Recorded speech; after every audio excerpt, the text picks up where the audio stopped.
Olá, amantes do mistério e das histórias que arrepiam a espinha! Hoje, vamos viajar para o outro lado do mundo, para o Japão, e mergulhar em um universo fascinante e um pouco assustador. O mundo dos Y-Rei. Vocês já ouviram falar deles? Talvez vocês os conheçam de filmes como O Chamado ou O Grito. Mas a história por trás desses espíritos é muito mais profunda e antiga. Preparem-se, porque hoje vamos descobrir por que esses fantasmas japoneses nunca foram embora. Para começar, o que exatamente é um Y-Rei? A palavra em si já nos dá uma pista. E pode ser traduzido como tênue ou escuro. E rei significa alma ou espírito. Portanto, Y-Rei é uma alma tênue, um espírito que, por alguma razão, não conseguiu fazer a transição para o além. Eles estão presos no nosso mundo, entre a vida e a morte. Mas por que isso acontece? No shintoísmo e no budismo japonês, a morte não é o fim. Acredita-se que a alma de uma pessoa, chamada de Reikon, parte para se juntar aos seus ancestrais no além. Rituais funerários adequados são essenciais para garantir que essa jornada seja tranquila. Quando esses rituais não são realizados corretamente, ou quando a pessoa morre de forma violenta, trágica ou com um sentimento muito forte no coração, como vingança, tristeza ou amor não correspondido, a alma pode se corromper. É nesse momento que o Reikon se transforma em um Y-Rei. Ao contrário dos fantasmas ocidentais, que muitas vezes são apenas presenças etéreas. Os Y-Rei têm uma aparência muito distinta que se tornou icônica na cultura japonesa. Eles geralmente são representados vestindo um kyokatabira, uma espécie de kimono branco funerário, com o qual eram vestidos para o enterro. O cabelo é quase sempre longo, preto e desgrenhado, muitas vezes cobrindo o rosto, uma imagem que o cinema de terror japonês popularizou mundialmente. Outra característica marcante é a ausência de pés e pernas. Os Ihurei flutuam, deslizam pelo ar, o que lhes confere uma aparência ainda mais sobrenatural e perturbadora. Suas mãos frequentemente pendem sem vida, e eles podem aparecer translúcidos ou emitindo uma luz azulada ou esverdeada, conhecida como Itodama. Eles não são espíritos barulhentos que jogam coisas pela casa. Sua presença é sutil, marcada por um frio repentino no ar, sonés derremidos, sussurros ou o choro de uma mulher. O objetivo deles não é simplesmente assustar, mas sim cumprir a missão que os prende aqui. Existem diferentes tipos de Y-Rei, cada um classificado pelo motivo que o prende ao nosso mundo.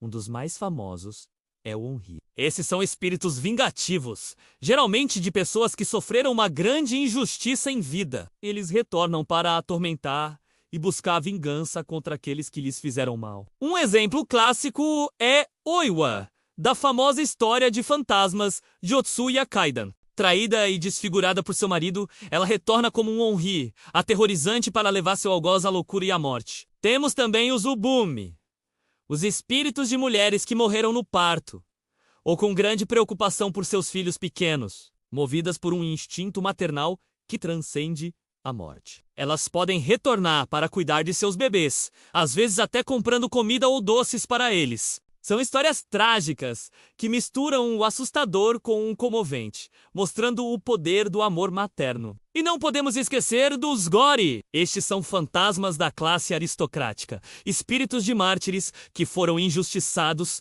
e mortos. Sua vingança não se limita a uma pessoa, podendo causar desastres naturais, epidemias e instabilidade política em larga escala. Para apaziguar um Gori, era comum construir santuários em sua honra, deificando o espírito para transformar sua fúria em poder protetor. Um exemplo famoso é Sugawara no Michizane, um estudioso e político que, após sua morte no exílio, foi associado a uma série de calamidades, sendo posteriormente consagrado como o deus do conhecimento.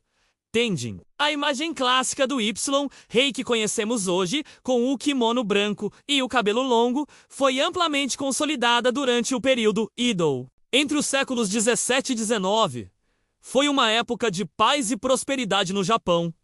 E o entretenimento floresceu. O teatro kabuki e as gravuras yukio e se tornaram extremamente populares, e as histórias de fantasmas, ou kaidan, eram um dos temas favoritos. Artistas como Maruyama Kiyo, em sua famosa pintura O Fantasma de Oyuki, foram pioneiros em retratar o Y, rei sem pés e com uma aparência etérea e melancólica. Essa representação visual era tão poderosa que se tornou o padrão, influenciando todas as futuras representações de fantasmas no Japão, desde o teatro até o cinema moderno. As histórias de Y, rei, não eram apenas para entretenimento, elas serviam como contos morais. Elas ensinavam sobre as consequências da traição, da crueldade e da ganância. A mensagem era clara.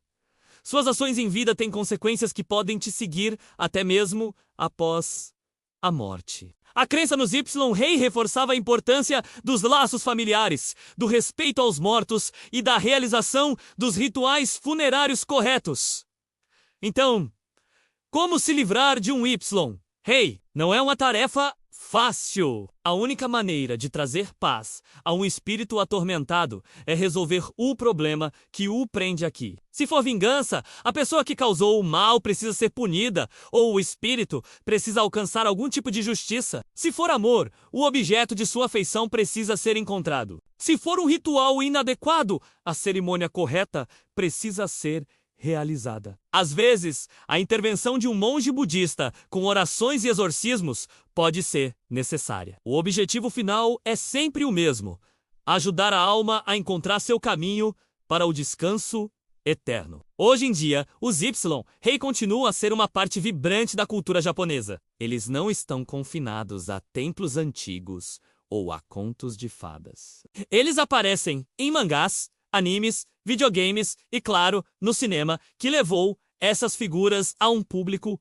global. Filmes como Ringu e Ju-On não apenas aterrorizaram o mundo, mas também apresentaram a complexidade psicológica desses espíritos. Eles não são apenas monstros. São figuras trágicas, cujas histórias nos fazem sentir medo, mas também compaixão. Esses fantasmas representam emoções humanas universais levadas ao extremo: a dor da perda, a fúria da injustiça, a tristeza do amor não correspondido. Eles nos lembram que certas emoções são tão poderosas que nem mesmo a morte pode apagá-las. Os Y-Rei nunca foram embora porque as histórias que eles contam, as emoções que eles representam, são parte fundamental da experiência humana. Eles são um espelho sombrio que reflete nossos próprios medos e paixões. E assim, da próxima vez que você assistir a um filme de terror japonês e vir aquela figura de cabelos longos e vestido branco, lembre-se que por trás do susto existe uma história rica, uma tradição de séculos e uma profunda reflexão sobre a vida, a morte e o que fica para trás. Espero que tenham gostado desta viagem ao mundo dos Y-Rei. É um tema fascinante que mistura história, religião e folclore de uma maneira única. Qual história de Y-Rei vocês acharam mais interessante? Deixem seus comentários aqui embaixo. Eu adoraria saber. Muito obrigado por assistirem até o final. Se você é novo por aqui e curte esse tipo de conteúdo, não se esqueça de se inscrever no canal e ativar o sininho para não perder os próximos vídeos. Deixe seu like para nos ajudar a continuar trazendo mais histórias como esta. Até a próxima!